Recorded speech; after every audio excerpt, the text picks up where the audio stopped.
Welcome in, Big Blue Nation, to another episode of the Cats Talk podcast. I'm your host, Cameron Johnston, joined by both of my co-hosts today, Tyler Britton and Jacob Boyers. Guys, there's actually been a good amount of news in the Kentucky sphere of things down in Lexington. First things first, the legendary number 11, 6'4", from Kentucky, John Wall. Jacob, he retires finally from the NBA. What's your favorite John Wall memory, either at Kentucky or his time in Washington? Sure. I feel like we've talked about this quite a bit lately, but just for me, it's just the memory of kind of John Wall making the Kentucky program cool again. There's obviously a ton that goes into it, but you know, coming out in Big Blue Madness, doing the dance, and then coming out and being, the best player in college basketball that year and showing it. And his first game here, he hits a game winner against Miami of Ohio, and then countless highlight plays in that Carolina game, and just putting Kentucky back on the map. And he made this program so fun and electric. Calipari probably doesn't even have the career he does if John Wall doesn't kind of make this place the cool place again. So for me, it's just how cool John Wall was. Every kid after he left had those Reebok zigzag shoes. I know I did, and we're 7th or 8th grade on my basketball team, wearing the two-tone color sleeves, and it was all because of number 11. You know what I'd love to go back in time and see is the 7th or 8th grade Jacob Boyers in the paint, down low, backing some guys down with a nice little spinning left hook. I can already see it now, just a little post-work genius down there. I was always the short kid, but back in my skinny days, I could get up and down the floor and knock a couple shots down. Sounds like a miniature John Wall himself there, a little electric with the ball in his hands. I would say, there's so many great memories with John Wall. Really, the Calipari era, that's the start of it. Who knows how it goes without him? I know Julius Randle came out and said that was one of the main reasons he ended up going to Kentucky was because of what John Wall did there and how many guys followed him after. You mentioned that Miami of Ohio game.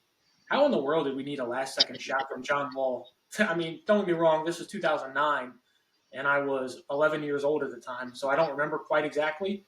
But how in the world did we need a last-second shot to beat Miami of Ohio? Well, I remember, to your point of not remembering the game, I'll never forget I had basketball practice that night, and my dad was waiting out in the truck for me to, pick me up, and I get in, and he's like, "This game is tied." And there's, a minute left or whatever, and I'm like, "Tied? They're playing Miami of Ohio." And we were driving home on the highway, and I'll never forget just hearing Tom Leach scream right as Wall knocks down the basket. But, that was probably like one of their 5 closest games throughout the entire year. So. Crazy. That whole season was crazy. It was just electric. Barack Obama called the team at some point during the season. Hello, Mr. President. This is DeMarcus Cousins. Yeah. So many great things to come from that team. But there is big breaking SEC news today on Thursday. Instead of there being an 8-game conference schedule, there's going to be a 9-game conference schedule for the SEC football program. And Jacob, money-wise, I love it for the university and for Kentucky. It's going to bring us a lot more money. Outside of that, that's where the love for me stops because that more than likely means one more loss added to the schedule every single season. Yeah, you talk about this schedule being tough, and people talked about last year's schedule being tough. We're going to look back at it in 10 years and be like, those are the 2 easiest schedules we played in the past 10 years. You're getting rid of the cupcake. I know a lot of people were really concerned with possibly losing the Louisville game. The fact the SEC came out and said that they got to play one more power program or, a team from a power conference as well. I think Kentucky will obviously keep Louisville, but, you're talking about 10 games every year that you don't really know if the Cats are going to win. Some of those good teams, some of our best teams might only win 7 games going forward, and it'll be a struggle to get there. Basically what you're talking about, like just putting it in this year's terms, just adding another SEC program and losing Toledo, Eastern Michigan, or Tennessee Tech. So one of those, guaranteed wins that you have that are used as a tune-up game, or even in the area of Tennessee Tech, kind of like a bye week to get healthy and get right later in the season. that's gone. And even if you say you add, an Arkansas or a team like that that's even middle of the pack in the SEC, and right now we're under the middle of the pack in the SEC, so that's going to be a team that we're probably not favored on winning. Yep. I mean, just imagine if this year you had to get rid of Toledo and play an A&M or even an Alabama or something I know I've been pretty negative about the record and everything, but you want to talk about real negative, you only have two, non-power 4 conference teams on your schedule. That's going to be brutal. Yeah, but I mean, speaking from the SEC in a total view here, it's probably going to help get more SEC teams into the college football playoff, adding that extra game. I mean, we also know how many teams already are in the top 25 this year. Add another top 25 matchup, gives you another chance to have a nice win going into the college football playoff. Gives you that one more extra victory or just power win that you can look at and look at your resume and say, hey, this is why we deserve to get in. Kind of what Ole Miss was lacking last year, and hence why, we're going to talk about it. That's the second game of the season when we play Ole Miss. They're probably going to come back here for revenge. So, any other takeaways from the SEC adding that ninth game? No, I think in part they're doing it too with the playoff is gonna be expanded to 16 teams here soon. So I think obviously this will be a way for more of them to kind of get in. Real quick, they did say you'll play 3 teams every single year. Who do you guys think our 3 will be? I'll say probably Tennessee, South Carolina, and then the third I really don't have any idea. Maybe Missouri. Maybe you got to think about who's not playing other people. Maybe Vandy, but I don't know.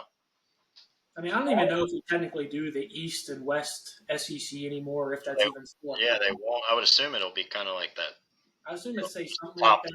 So feels like we play Georgia, South Carolina every single season. I hope it's not Georgia. I don't want it to be them either. I'd rather it be Vanderbilt. I mean, let's take one of the teams that's closest to us. Yeah. But I'd probably say Georgia, South Carolina, Tennessee. Maybe flip one of those for Florida. I would say that'd probably be one of the 3 that we face every year. Hey, why don't we get to a point where Kentucky's just one of those teams that teams don't want to play us anymore? Like, that'd be great too, right? Come on.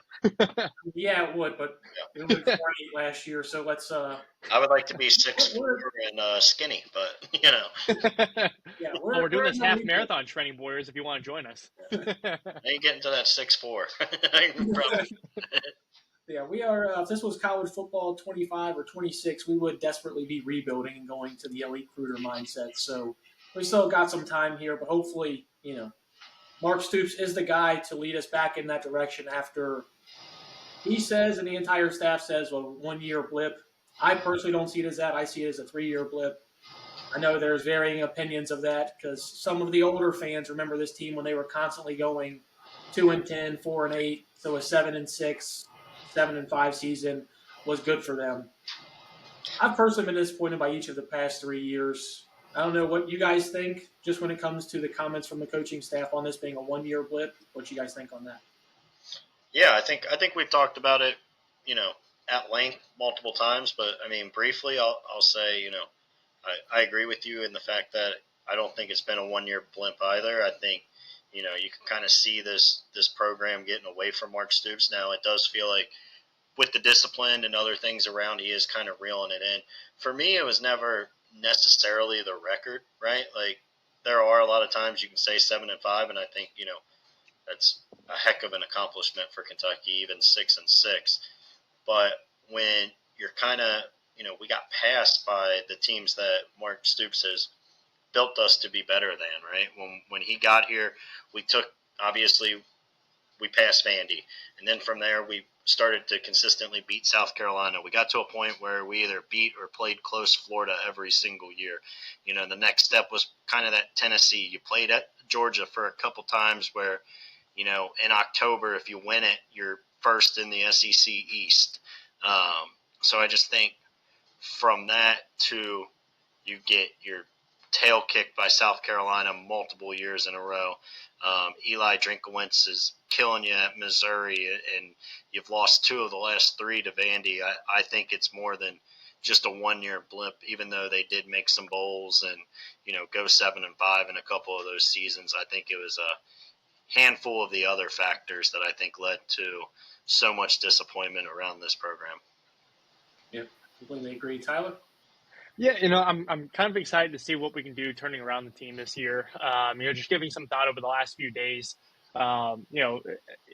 Kind of bring up to the points that you guys were bringing up with the previous records, previous 3 years compared to just last year. Yeah, I think there's some opportunity for this team to do better. It sounds like they're trying to really rebuild a culture here. I'm going to have some optimism going into this year's schedule when we break down game by game here in a minute. But I'm not saying that we're playoff bound, but I'm not saying that we're going to do any worse than last year. I think there's opportunity to grow from last year for sure. This guy just truly politicianed me and did not Yeah. answer any part of the question at all. But I love it. He's good at that. We're talking about positivity, and I love to hear it around here. Guys, let's go ahead and start off. In 9 days, football's back in the Bluegrass. Kentucky versus the Toledo Rockets. The Chip Trainum Bowl, it looks like. Guys, we're only a 7.5-point favorite. I don't know if that scares you a little bit.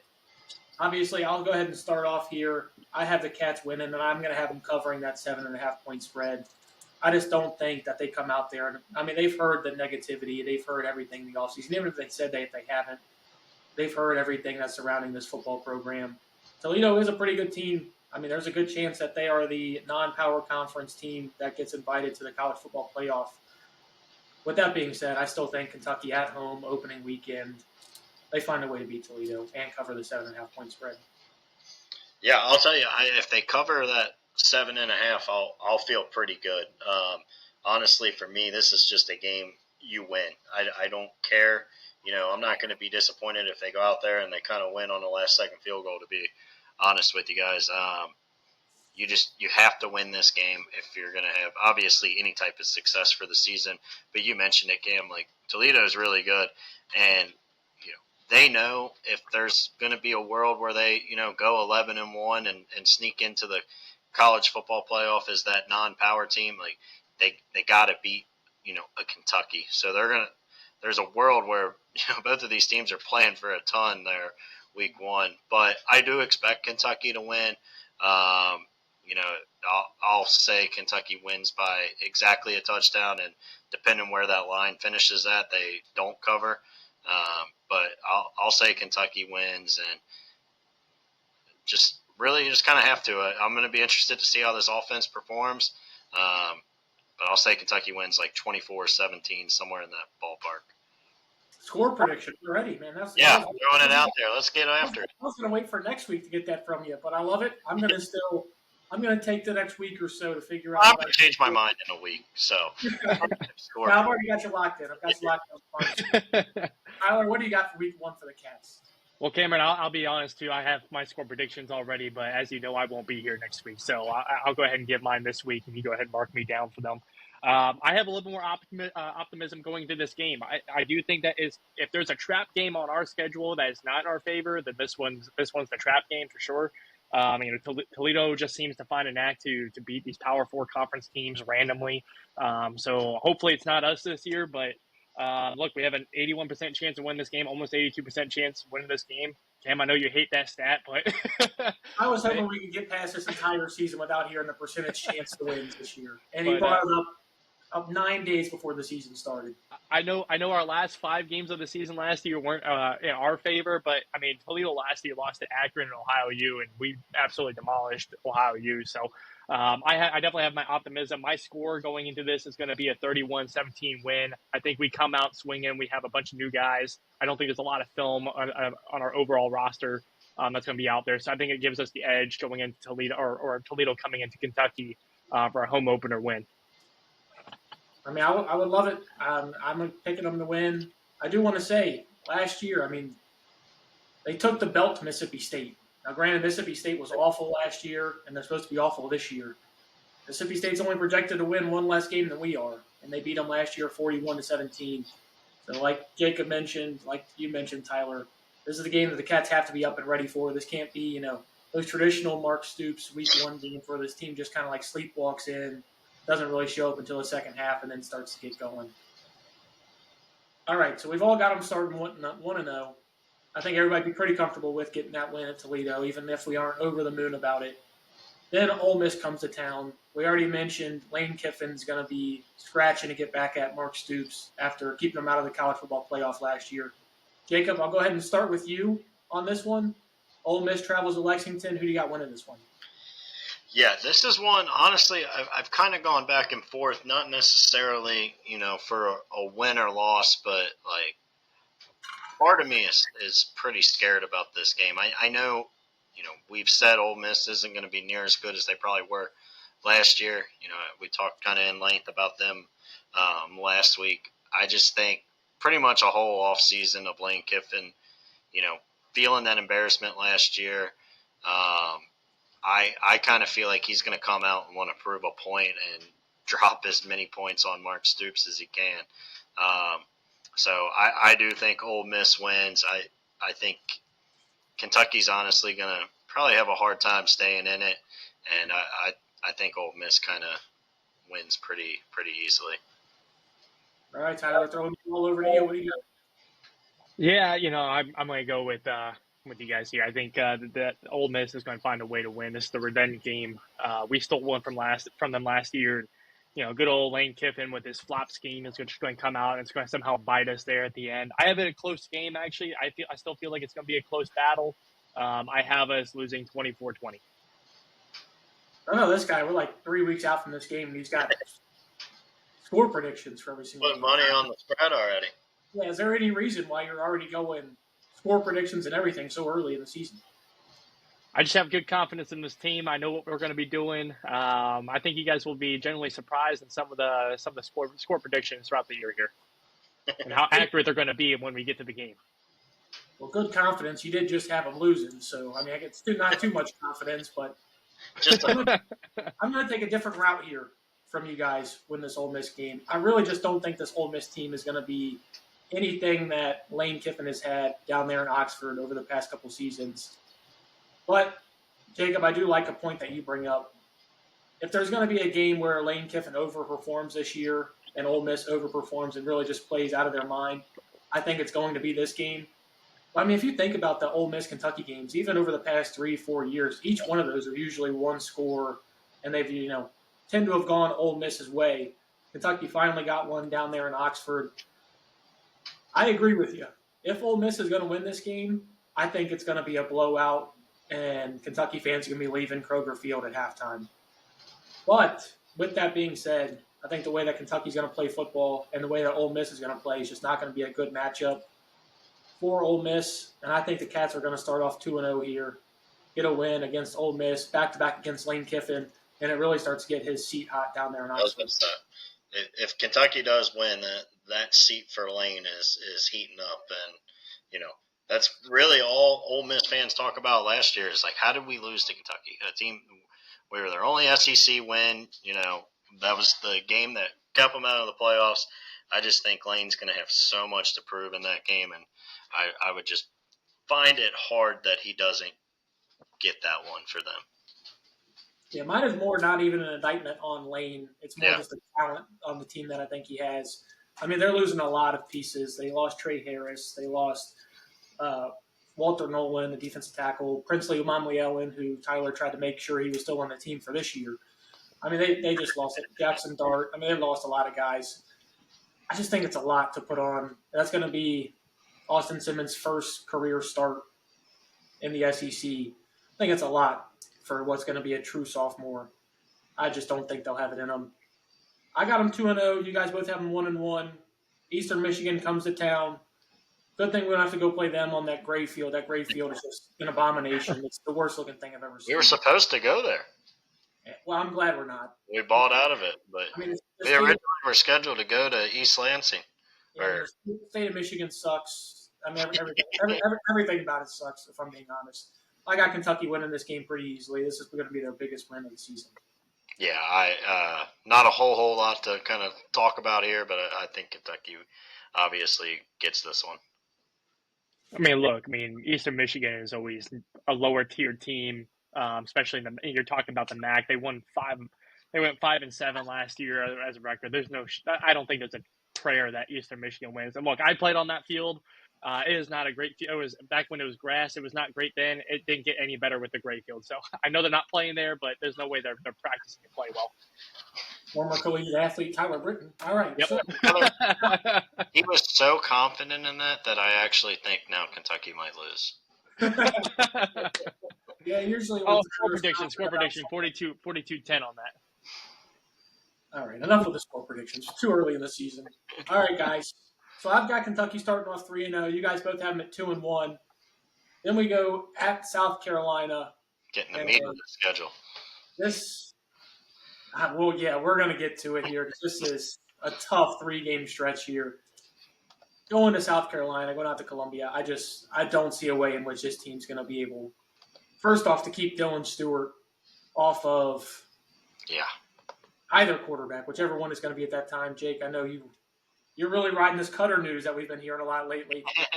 I know you're riding it, and I know you're waiting for it, but I still think this will be Calzada's time, especially if they're 3-0 at this point. Yeah, this is where I see them taking their first loss. I just don't think they're going to match up well with South Carolina. And unfortunately, Shane Beamer, as much as I hate to say it, has kind of had Stoops' number as of late. Yeah, I also obviously have a loss. You kind of saw what they did to us here last year. I don't think our offense is going to have enough to move the ball and keep up with a team that scored, 30 points a game last year and has most of their starters back on the offensive side. So, even our defense, I think, will keep them under, probably their season average. But even then, I just don't know if our offense is going to have enough to go score in the high 20s to go win a game at South Carolina. So I got the Cats dropping to 2-2. Yeah, you guys both bring up fantastic points with how they came in. They won pretty convincingly last year. But listen, I'm going to do the reverse here. I think that last year was kind of a weird year. We started off, we did a 3-quarter game against Southern Miss to open the season, and we were all hyped up. And then South Carolina came in, and no one knew who Lenora Sellers really was on the field just yet. We just knew he was some sort of marquee name that was a freshman, whatever. And we just didn't perform well. I think this year we actually play better going to South Carolina. I do think that we do get the dub here, so I match Cam here with 3-1, keeping it a close game, 28-24. I think something to remember about last year, this was the game that kind of started the Brock Vandergrift going to retire train because he got absolutely worked in that game, unfortunately. Well, it's not Brock Vandergrift, and it's not the same O-line. That's true. These are facts. That South Carolina defense did lose a lot to the NFL draft, so I do see that defense taking a step back. But like Jake mentioned, they have a lot of that offense returning. So I think that offense is going to be just too much for us to keep them off. And I don't think we're going to be able to score enough points, even with the depleted defense that I think they're running out there with. And, they just have so many playmakers on the offensive side of the ball that I think they're going to be able to score quick. And I think we've mentioned how our offensive game plans are going to go.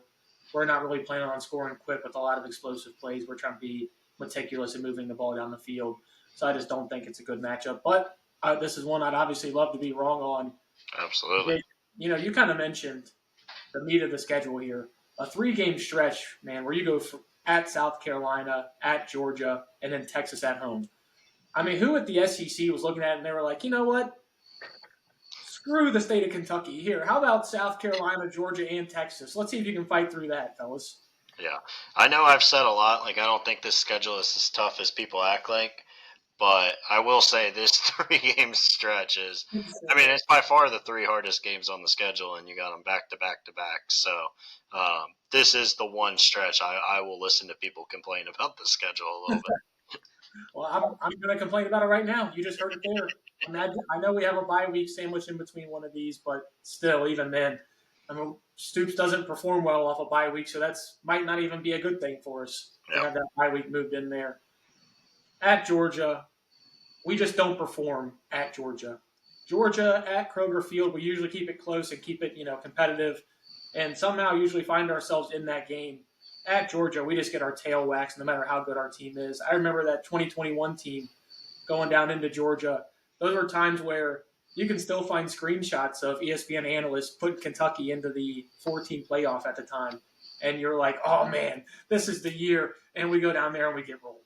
So I mean, if that team doesn't have the chance to do it against that Georgia team, it's just not going to be a close game. Even though I'm not as big on Georgia as I think a lot of other people are throughout the SEC, I find Kentucky going 3-2 here and losing to Georgia. Yeah, I obviously have them losing. I disagree slightly. I don't think they win. There's not a world where Kentucky wins, but I know they haven't performed well at Georgia, but I do think they find a way just to kind of keep this close and maybe build some optimism for some people. But I don't expect this team to find a way to win this game or, pull any type of miracle upset. But I think this will be the game where people are like, this was kind of a classic Mark Stoops performance. You might only score, 16 points, but you find a way to hold Georgia to the low 20s and you lose. I mean, I'll take it because I just don't see this one happening at any sort, and I don't really see it being close. We don't do well down in Athens between the hedges, so. I mean, Tyler, unless you got some groundbreaking, something in your back pocket that you can throw to me to try and switch me from this Boyers negativity to some positivity, I think I'm going to stick here with the loss. See, what you guys are forgetting is that throughout the course of the season, there's a lot of injuries that are going to be coming this way. So Georgia, at this point of the year, is going to have some significant injuries. We're just not going to see it coming. We don't know who it's going to be yet, but it's going to significantly hinder Georgia, which is why the score is only going to be 21-14 in favor of Georgia instead of Cats winning. But it's going to be a much closer game than I think you're thinking of, Cam. But I do agree in your takes. I think that Georgia is just going to cover us all across the board here. I just think they have an overall better roster. They're going to be contending late in the year, kind of different from our situation. Jacob, would you like to change your prediction now that you heard Tyler have something somewhat similar? Yeah, I think it's going to look more like that Devin Leary year when they lost 51 to or 13, whatever the hell it was back in. You want to talk about being disappointed for a game? That was maybe one of. I mean, we were what, like 5-0? Were we 5-0 at that point? 5-0 at that time, yeah. Yeah, I remember I played golf that day. I was so excited. I got picked up from the golf course. I Ubered home. I ordered pizza for right when I got there. I had a couple buddies come over. I think my dad came over. I'm like, look, we're going to eat some pizza, watch Kentucky, maybe find a way to, hang in this game. And that was the first time we saw Brock Vandergrift after he got to for Stetson Bennett and play mop up. Or I guess it was Carson Beck at that point. But yeah, just brutal. It truly was, and unfortunately, I got a feeling that it's going to happen again this year. And finally, mercifully, the end of this ridiculous 3-game stretch that we have here. Arch Manning in Texas coming to town, Lexington. Tell you what, that's going to be an insane weekend. I mean, there's a chance that you have Big Blue Madness that weekend on that Friday before, Keeneland going the entire weekend, and the Texas Longhorns coming. If I still drank, that'd be a 3-day bender of a lifetime. But the only thing I'll be drinking for is to mourn the Cats' loss after Arch and the team. I think this is actually one that they do keep close, if I'm going to be honest. I think I like them better. I think they have a better shot of competing in this game against Texas than they do against Georgia, even though I think Texas is the better team. I think they just match up a little bit better. Arch is still unproven, even if you have all the confidence in him in the world. I think Kentucky finds a way to keep this within 10 points. I'm not going to say one possession, but I think they find a way to keep it within 10, but they ultimately lose. Yeah, we're kind of flip-flopping our Georgia and Texas predictions here. No secret. I said Texas is going to be my pick to win the national championship, and I think this is just unfortunate. We're going to probably hit a freight train that we're not going to be able to slow down and stop. And I have a feeling there's going to be a lot of Texas fans here that weekend, and I think they're just going to have one big party as they kind of roll Kentucky.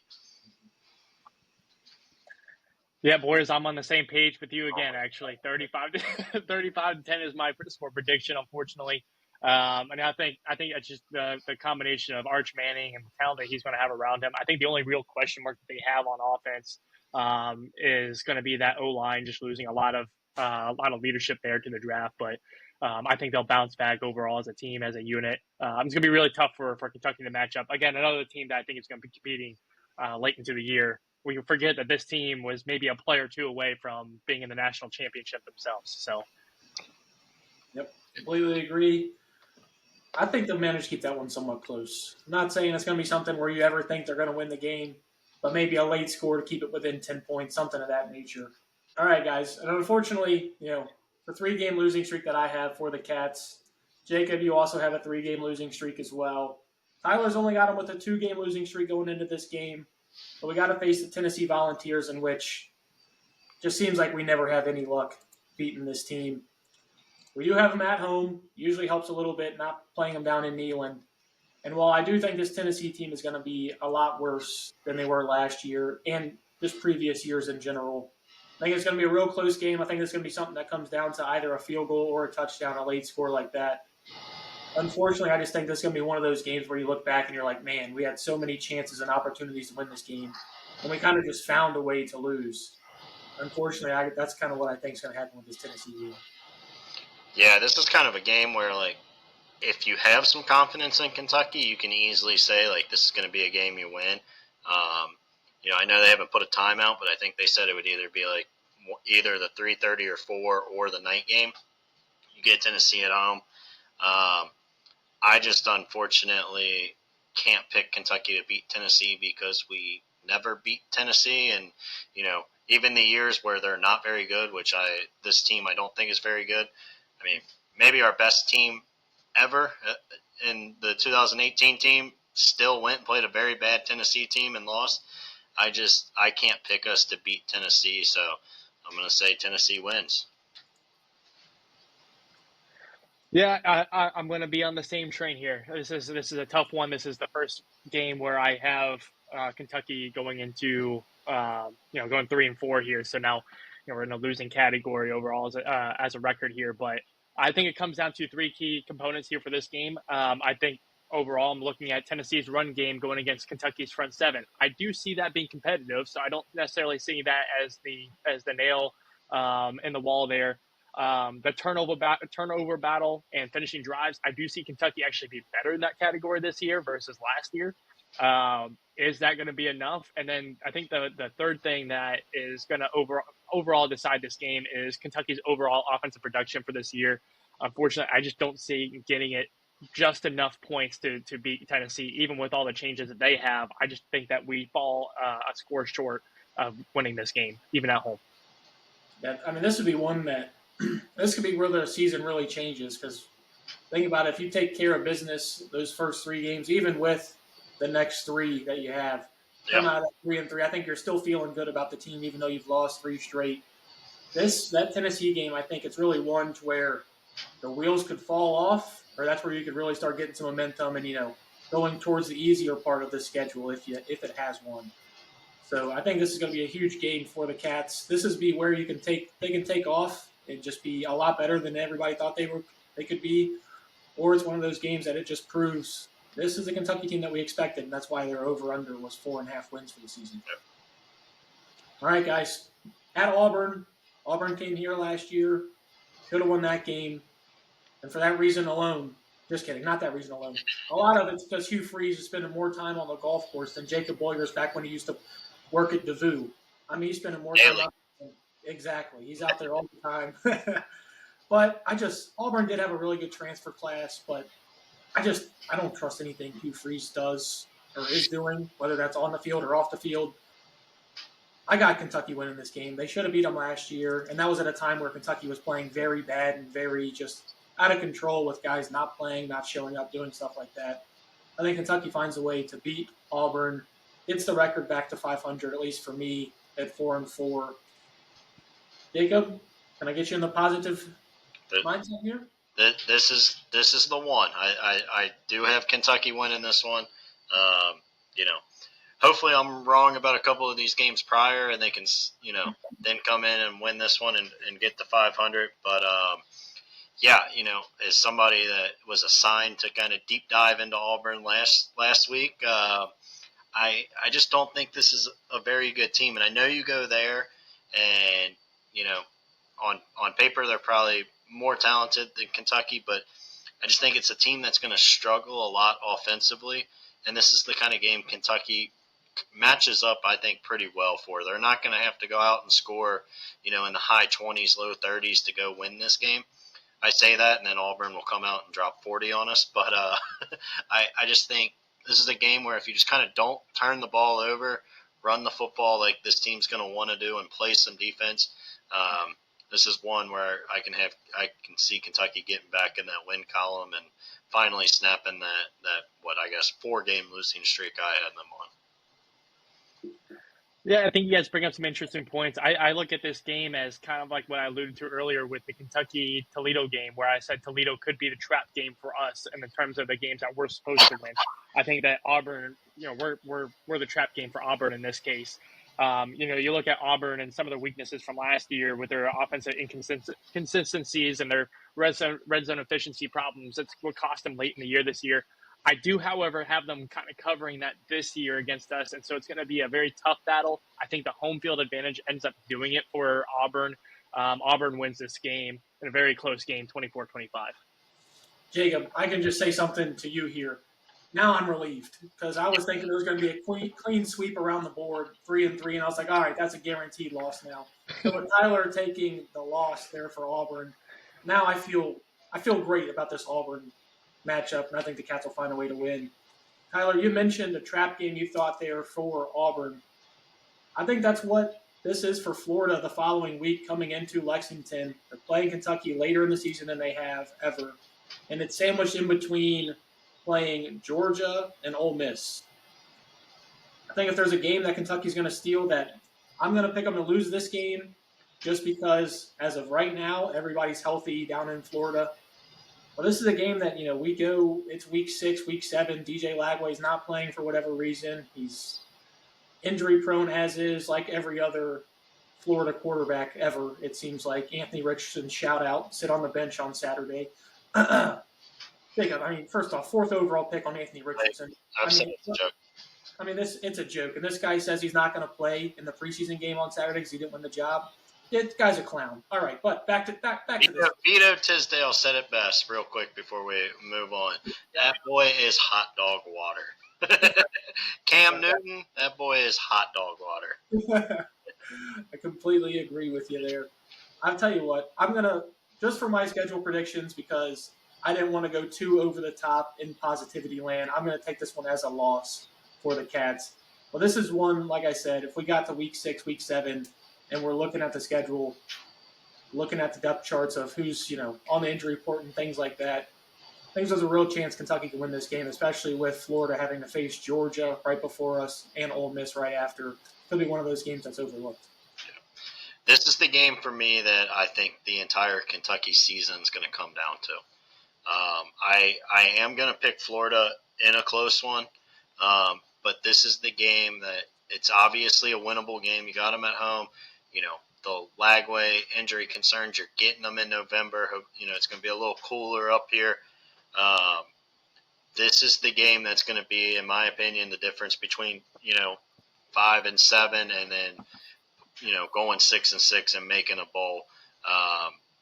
You can tell which way I'm leaning because I'm going to pick a loss, but by the time that Florida game rolls around here in however many weeks, there's a really good chance I kind of flip that prediction. But as of now, I just think Florida will just make one more play somewhere along the game to win. But this is the game that the whole season, I believe, comes down to. Or they could, be allowed to play past the play clock going down and not get a delay of game called. Could be something like that happens once again. You want to talk about some memory lane real quick? I saw the clip today of when 2021 when Levis and Wandell were here and Kroger Field is rocking, and the whole time I was watching that highlight I was like, man, I want to get back to that. So who knows, maybe this year we get back to it in that Florida game and the place is rocking and we come out and block a kick and run it back for a touchdown again. Yep, Trevin Wallace, man, that ended up being a 3rd-round pick and playing pretty well for the Panthers. Who would have thought that was his true freshman season? Just crazy to go down memory lane when you look at stuff like that 4 years later. Tyler, we've both taken losses. say a loss here, so that means it's a win.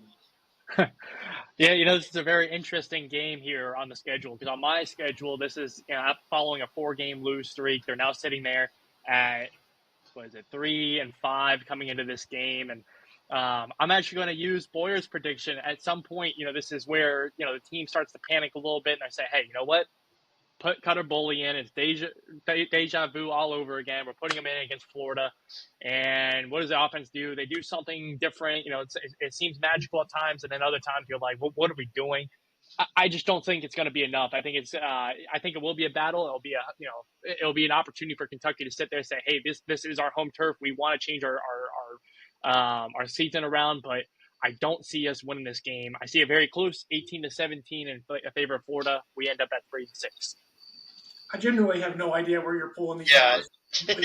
Season. You're going with obscure scores here. Wasn't this the guy that 2 weeks ago said we're gonna go surprise people and win 8 games, and now he's got us at 3-6 through 9.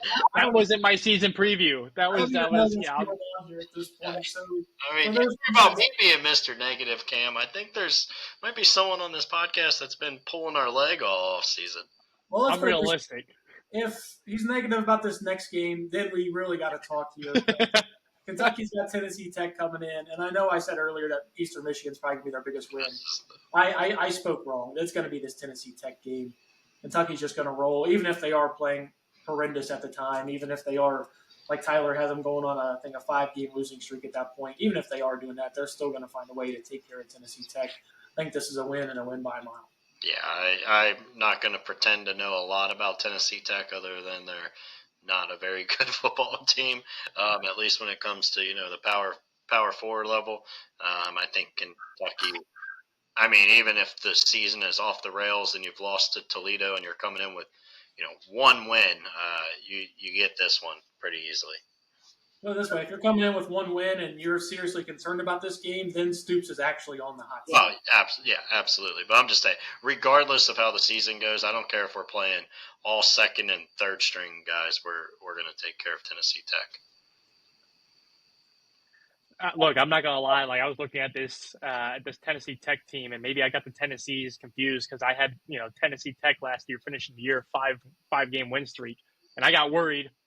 Except I wasn't worried at all. So I do have a steamroll in them, 40-3. I just had to give you guys a little bit pause because there on my take, but absolutely we're going to steamroll this. This kind of reminds me of that Ohio State game last year, kind of a midseason buffer for us. Didn't do much in the whole scheme of things, but at the same time, it was that blip in the radar that said, hey, you know what, let's go steamroll another team because we're pissed off. So. It's disappointing. I don't remember beating Ohio State, but Ohio you. Disappointing as last year was, we must have been a little upset with Mark Stoops if we went and steamrolled Ohio State. Ohio you.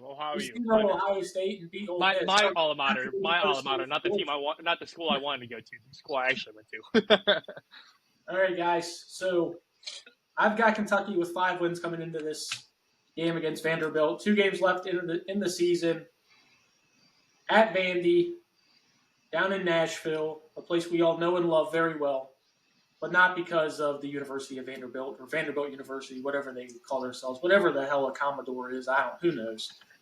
Jacob, I'm going to let you start here. I'm going to finish up on the back ends. I've been starting a lot of them. Jacob, give me your take for this game. This is a game you got to win. I referenced it when we were talking about the, Stoops calling it a 1-year slide. You got to get back to being better than Vandy. It sounds kind of insane to say, but you got to get back to kind of switching with Vandy and putting them back as the doormat of the SEC and not Kentucky. I think Kentucky does. I mentioned pretty in depth last week. I don't think Vandy's going to be nearly as good as they were a year ago, and they're going to have a huge letdown. Also, for some reason, we just play them much better at Vandy than we do when they come into Kroger Field. I don't really understand it, but I think Kentucky wins, and they get that second SEC win of the year and kind of get maybe the ball rolling just a little bit. But yeah, I think Kentucky wins honestly kind of easily. This is probably the biggest win outside of the kind of stinky games you play. Yeah, Boyers, I like what you said there. I mean, you kind of mentioned we've been alluding to it all off season. We all think that Vandy takes a little bit of a step back this year. And likewise, I think we take a positive step forward in the ways that we lost this game last year. I think we are better on fourth and short and goal line situations, even if it's just a hair or two better. I think that we're better in those categories. And I think that will ultimately be the difference in this game. Coming off of the Tennessee Tech win, we're going to go from 4-6 to 5-6, getting closer to that bowl game eligible season that we're all looking for. I don't like the fact that we're all in agreement about winning at Vandy, but I mean that's what I'm picking here. I think at this point the Diego Pavia experiment is on its way down. He cashed in while his NIL was at an all-time high. Good for him. 50th year of college football. I mean, I think he might be able to get AARP by the end of this season, so good for him. But I got the Cats winning this game. I think, like Jacob mentioned, they play a lot better in Nashville football-wise for whatever reason. Now, we play there in basketball, and it's a whole different story for whatever reason. Maybe we should get Stoops and Pope to, communicate a little bit about how to win down in Nashville. And that'd be the one time that Coach Pope could take some lessons here from Mark Stoops. So I got Kentucky winning their sixth game of the season, getting bowl eligible. I know I'm already on the high end of all of you guys here as well. And unfortunately, as much as it pains me to say this, we go to Papa John Stadium or whatever the hell it's called now, L&N Federal Credit Union, State of the Mississippi State Blind or something like that. And unfortunately, we get a loss, and you got to watch the big dog go out with whatever L motion he's been doing, and you kind of just have to take it. I have Kentucky finishing 6-6 on the year, able to get to a bowl game, and honestly, what I think would be a pretty successful season based on what everybody's expecting. Absolutely. Go ahead, Tyler. I'll go after you. Yeah, this was a tricky game to try to analyze here. I'm not going to lie. If I'm wrong on my prediction here, it's for this game and this game alone. Otherwise, I think the rest of my predictions are going to be pretty accurate here. Look, I mean, you talk about a rivalry like this, you kind of have to throw everything out the window. It doesn't matter how good your offense is, doesn't matter how good your defense is. I mean, you guys are playing for blood. I think what ultimately comes down to is Louisville has too much to eat on Thanksgiving Day. I think that Kentucky is able to go into the stadium and absolutely kick their butt from making up from last year. So I actually have Kentucky winning this game in another close battle, 17-14. I love it. And I hope it's true. I can't get behind it at this moment. And let me say this before, any Louisville fans hear this or clip this or whatever. I don't think Louisville is going to be very good either. It's just more of an indictment on how we're playing at the time. I think it's going to be a close game. I just think Louisville is going to have a little bit more to play for. We will have already, at least in my predictions, have secured that bowl, and there's really not all that much to play for, even though it is a big rivalry. Yeah, let me preface on your point. You've already made a bowl game, and my point, this is to make the bowl game. So I think there's a little bit more motivation and incentive to win this game as well. On top of it being a big rivalry game, and Kentucky wanting to seek back revenge from last year. Yeah, I mean we've seen that happen in the past where Kentucky needed to beat Louisville last game of the season to get to a bowl game, and a lot of times it was a better Louisville team. I'm thinking about that team with Lamar Jackson, how he went in there and won that game as well. So, Jacob, I got the Cats falling. Tyler's got them winning. Break the tie here. What are the Cats doing? Final game of the season.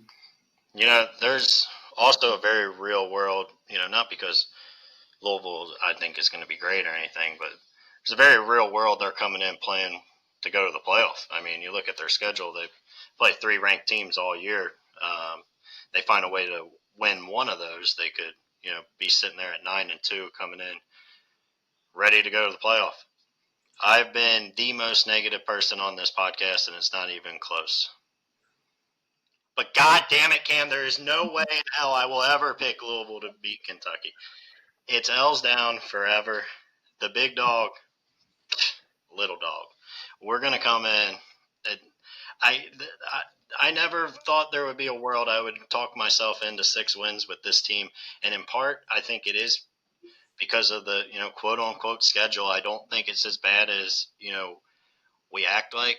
I think if this team's sitting here at 5 wins, going into that Louisville game the 2 days after Thanksgiving, Mark Stoops just finds a way in those kind of situations. He will find, as critical as I've been of him over the last 2 years, and I've been very, very critical, there will be some way he will get them fired up. He will get them playing out of their mind, and they will go out there. They will force Louisville into some turnovers.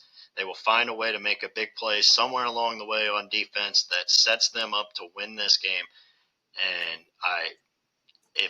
And I agree. If this team comes out and wins 6 games, I think it's a big accomplishment. And I'm going to say it. I think this team kind of gets hot towards the end of the year, and they find a way to beat Louisville. And we're throwing the L's down in Vince's face, and I can't wait to watch everybody chirp him on Twitter and throughout the stadium. I mean, the guy left for Louisville. You don't think Mark Stoops is going to have those guys in that locker room ready, fired up? The guys he brought in and recruited and said he left you for your biggest rival. And if there's something to play for, obviously, if they're at 4 wins, yeah, you probably come out and get rolled again. But if there's something to play for, he will find a way to get them fired up, and Kentucky will win. And I will never pick Louisville to beat Kentucky. I don't care if they're a 28.5-point favorite again. We will go in there and beat them again. Yeah, boys, I just want to bring up, I'm very disappointed in our founder and CEO for not picking the opposite way in this game. I mean, that's just very disappointing, and I think that this podcast should be sold to someone who actually respects it. Boyers, I nominate you. I understand it, but the words literally can't come out of my mouth. I think I would vomit trying to say it. There's a reason I figured Cameron Johnson was a true fan, but I guess maybe he's not. There's a reason I didn't say that team was going to win. I said Kentucky was going to lose. There's a reason I never said it, and there's a reason I'm not going to say it. But, Jacob, there's a couple things there that you said that I want to dive a little bit deeper into before we sign off and give our full record predictions. You said Louisville might be fighting for a playoff spot. It's the ACC, and I get it, but they're not beating Miami and or Clemson, so they're not going to be fighting for a playoff spot. I think if you just look at the way college football went last year, I mean, there's a real world if because they'll get a good win against SMU. I don't think Miami's that good. I know they have to go there. That good.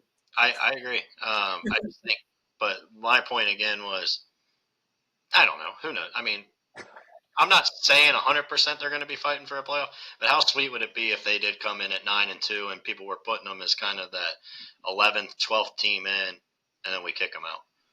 Yeah, I mean, be very sweet. And like I said, I'd love it.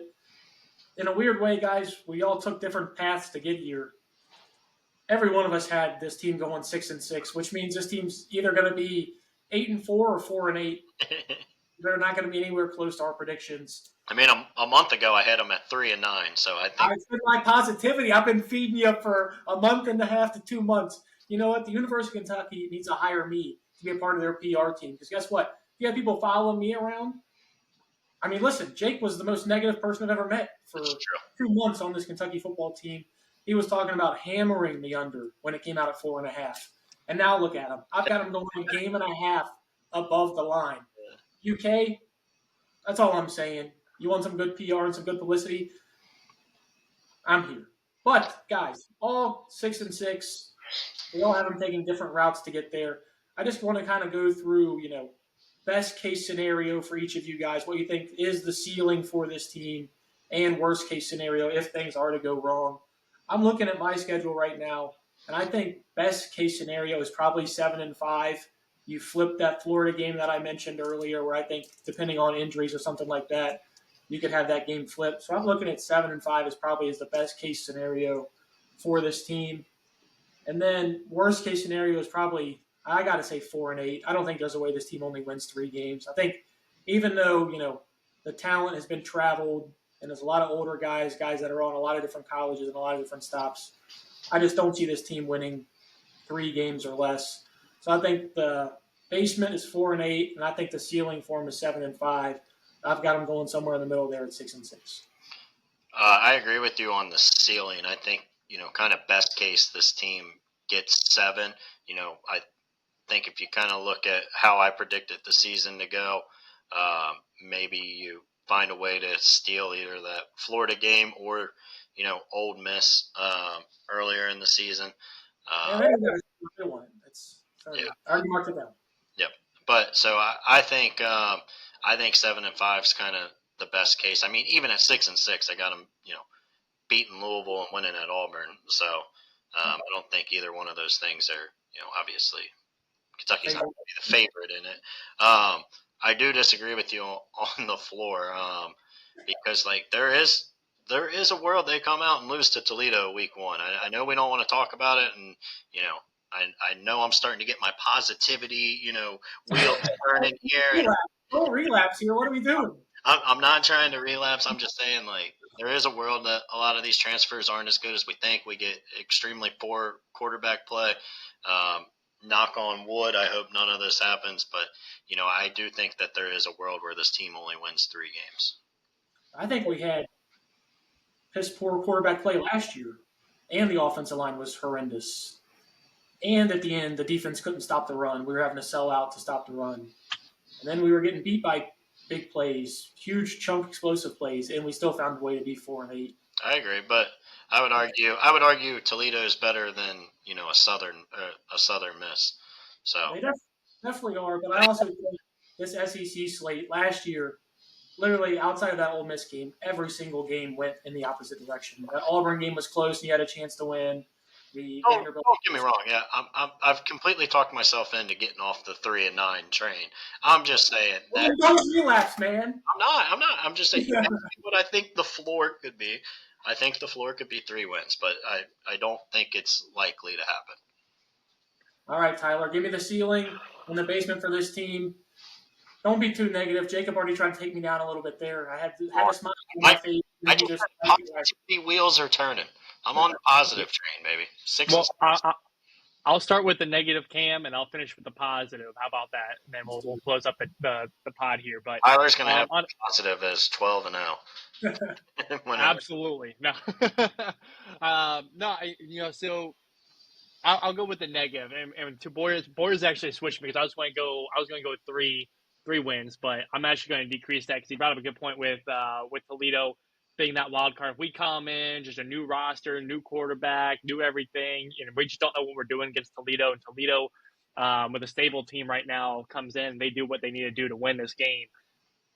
There's a real world where we could end up only winning against Eastern Michigan and Tennessee Tech, and I could see that as a very harsh reality for Kentucky. That's a very, very low season, but I think if we lose against Toledo early in the season, that really sets the tone going into Ole Miss. Cam, I know you and I split between Ole Miss and South Carolina, but that's going to be really tough to get that momentum back if we lose to Toledo. I know we have that Eastern Michigan game, but I just don't think it'll be enough to get us back on track if we lose early. That being said, the positive side here, I think that there is a real opportunity. Cam, I think that you and I are on the same page with the Ole Miss and South Carolina. We're going to win one of those. We're going to lose one of those. I don't think we're going to go 0-2. I don't think we're going to go 2-0. I think we keep it there, but I think there's a real opportunity with the points that you guys made where we could beat Tennessee, where they're kind of, they're up in the air. We don't know which direction they're going to go. They have so many different directions. Their team could be this year. They could be, a playoff bound team. They could be a team that's lower on the SEC spectrum. That could be a home win for us. That could be an opportunity for us to win. And then Auburn, if we can steal a win there's an opportunity where I see us going 8-4 to finish out the year. So I'm going to give us at the high there, 8-4. It's really lopsided on my high and low, but I'm going to stick with the optimism here. Hopefully we can get that bowl game and then maybe make a playoff push. Yeah, let me go ahead and say this right now. Toledo, very good team, actually has a good roster, and they've been producing a lot of NFL talent as of late. I mean, Quinyon Mitchell, Darius Alexander, they've been producing a lot of high-end guys that have been going early in the draft. With that being said, I mean, even think if Toledo were to play teams like Auburn, Florida, or Vanderbilt, I think they're going to be right around that 7.5 point spread. I think it's going to be right around those same things. So I think when you play teams like Auburn, Florida, and Vanderbilt, I think just between those 3, you have to win one of those games. That's why I don't think the floor can be 2 wins either, because I think we'll find a way to get one of those. And I'll tell you this right now. If they only win 2 games, Tom, sign me up for the Flying Pig full marathon, and I'll go run that thing. You got that on record right now. If they only win 2 games, and guess what? I'm making that with me. I will not be doing it with you, sir. This is a punishment against yourself, but I will hold you to it. I will do it. If this team only wins 2 games, I will run the Flying Pig full marathon. I don't want to see you do it. I don't want to see it for this reason. I don't want to see you do it, but I will hold it to you. All right, guys. Well, the whole panel here has them going 6-6. Check out the breakdown to see which games we have them dropping and which ones we have them winning, picking up, and stealing. Jacob, we're 9 days away from the season. If I could have you pick, I'm throwing you on the spot here. Best football cat to wear number 9, or at least one that pops into your head that you really liked, has some good, fond memories of. 9. I got one for you. Do you want me to throw it in there for you? Yeah, I'm bad with numbers. Give me one. Who? Oh, Garrett Juice Johnson. Oh, Speaking yeah. of the game, man, Steven Johnson just bombing it down there. 28-point underdogs. You Man, go. that game just dropped back. You knew he was open.